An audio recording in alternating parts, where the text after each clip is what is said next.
I'm Grace. So let's get started. I'm a recipe blogger, family-taught home chef, Cheers. Cheers. iPhone-only photographer, and proud New Englander. I was a little hesitant to share this recipe because it's one I've perfected for years. It's my mac and cheese secret weapon with lobster, because why not?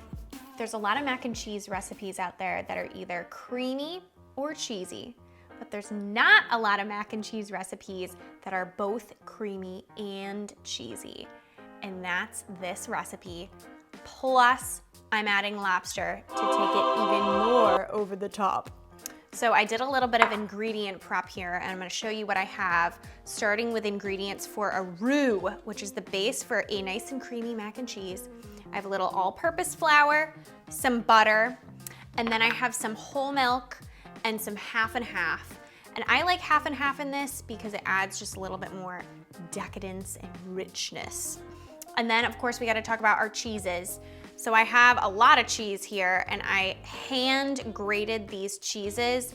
And the reason why I hand grated them is because usually in the store-bought grated shredded cheeses, they add an additive that keeps the cheese from kind of clumping up.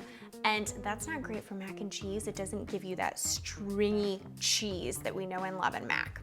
So I have here some Emmentaler cheese or jarlsberg, which you're probably laughing at. It's kind of like a cheaper version of a gruyere. So you can use gruyere if you want, or you can use jarlsberg or Emmentaler. And then I have some sharp cheddar cheese. I have some mozzarella cheese, and then I have some parmesan cheese or Parmesan Reggiano cheese. This is going to be used for the top. The others are gonna be used for the inside. I have some elbows, classic, little black pepper, and lobster. I actually just got this lobster right at my local seafood market, pre-cooked for me and pre-chopped. Sometimes you can find that, and I highly recommend it for this recipe. And then I have just some chives for the top. So I'm gonna bring my ingredients over to the stove and let's start working on this mac. So the first step is to cook your elbows. I'm gonna do about 5 minutes, which is 1 minute short of al dente. Who needs a spa when you got a pasta facial? Pasta is drained, and I'm just going to add in a tablespoon of butter right on in there. And I'm just gonna give it a nice mix. And the reason why we're doing this is just to keep the little pastas separate from each other so they don't stick to each other while we're making our sauce. So the next step is to make our roux. So I have a pan over low heat, and I'm just gonna go ahead and add a big knob of butter, and I'm gonna let it melt, and then I'm gonna add my flour.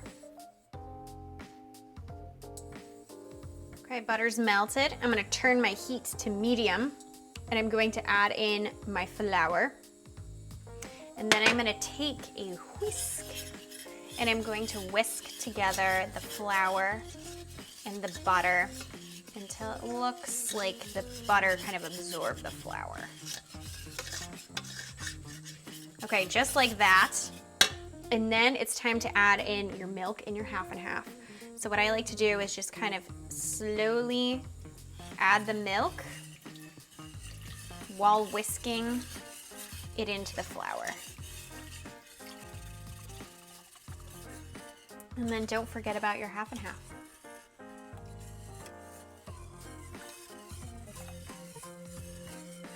Then you're just gonna add any salt and pepper that you might wanna add. I like to just add a lot of black pepper. You can use white pepper if you want. And then I don't really add salt just because the cheese is so salty, but you can add salt in too. So now we're just going to whisk our milk mixture for about 6 to 12 minutes until your milk is nice and hot and you can perform the wooden spoon test, which I'll show you what that means, but it's basically when the milk or the roux thickens enough to coat the back of a wooden spoon, and then when you draw a line on it, you'll see your finger and there'll be the white sides. Obviously right now, it's not gonna pass. So we'll wait another 6 to 12 minutes. It's been been about 6 minutes and we're definitely getting some steam. It's getting hot, but it hasn't started to thicken yet. It's just kind of dripping right off the spoon. So we're gonna keep on stirring. It takes patience, but this is exactly what you want. See that line? Oh yes. So now what you gotta do is just turn your heat off, and we're gonna add our cheeses right in, except for our Parmesan. So we're gonna add our sharp cheddar, our emmentaler or jarlsberg cheese or gruyere, whichever one you chose. And then of course, you can't forget about the mozzarella. And we're just gonna give it a big stir.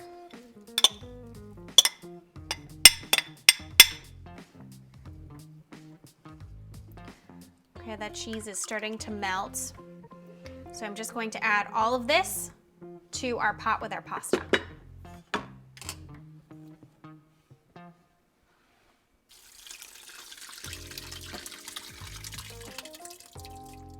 And then we can't forget the secret ingredient. Our lobster meat goes right in there. And then I'm just gonna take a spoon and mix everything together.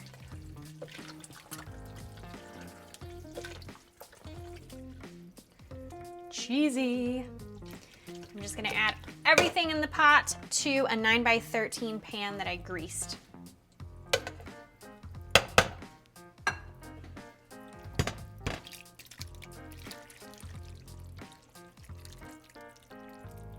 And then I'm just gonna even out the mixture right in my pan and pop this in the oven at 350 degrees for 25 minutes. And when there's about 6 to 7 minutes left, I'm going to add my Parmesan cheese to the top and just a little bit of leftover lobster meat.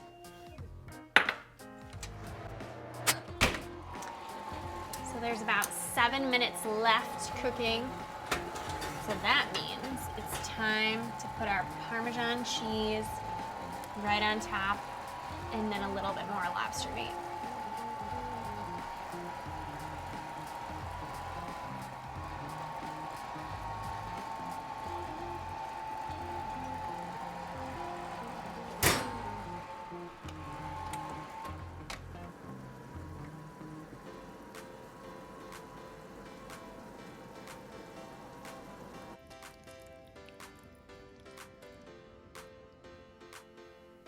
I may have already tried it, but you know, it's not really a sacrifice for me to try it again for you guys.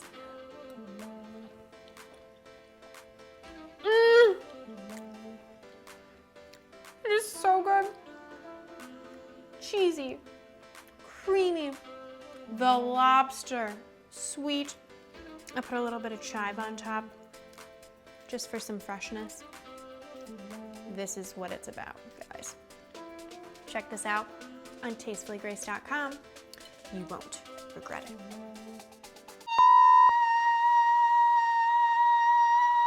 Feel like a tea kettle. Here is my handle, here is my spout.